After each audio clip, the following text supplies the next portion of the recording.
So, what is mega farming?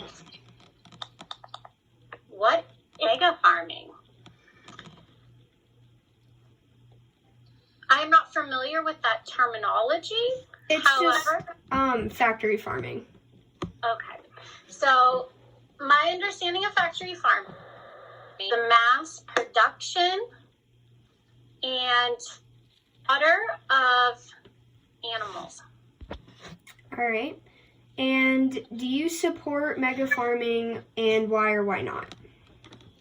I do not. And I do not because I think that it forces animals to live an unnatural life. And what I mean by that is they are fed diets that are unnatural. They are kept in habitats, and I use that term loosely because they're often in restricted cages that restrict their movement, their socialization. Their diet is typically not what would be true to them in a natural setting. And the stress levels are not normal for what an animal would experience otherwise. Also, then you have to worry about infection, disease, their mental state, all of it being very unnatural, being unhealthy for the animal, and then for the person who consumes the animal. Yeah. In your opinion, do you think that it benefits the agricultural community? I do not. I think it gives farming a bad name because when we think of factory farming, I think a lot of people think of abuse and mistreatment of animals.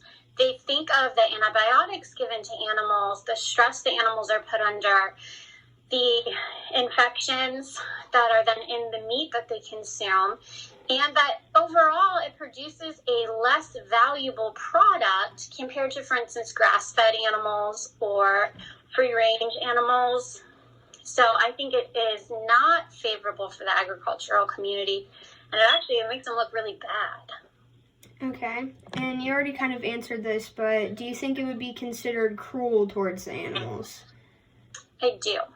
Right. I do. I really believe in treating others how you would like to be treated, and I think that that also applies to animals. They don't have a voice, and so unfortunately they don't really have any way to communicate to us that they're unhappy, and even if they could, they'd be unheard. So I do think it's cruel, and again, mostly because of the psychological stress it puts them under, which has been proven scientifically that they have higher levels of cortisol in their tissues, and cortisol is a stress hormone. Okay. And do you think that it has a positive or a negative impact on the quality of food? Oh, definitely a negative impact. You are what you eat. So if you're feeding an animal garbage, very low quality food, grains, corn, things that these animals don't normally eat. I even heard a story about how at a local pig farm in Vegas, they were feeding the pigs leftovers from Thanksgiving, including pork products. Pork products being fed to pigs. So when you feed the animals poorly, obviously that goes into their bodies and their tissues, so do the medication, antibiotics, etc. And then when you consume those tissues, now they're in your body too. So it's not good. All right.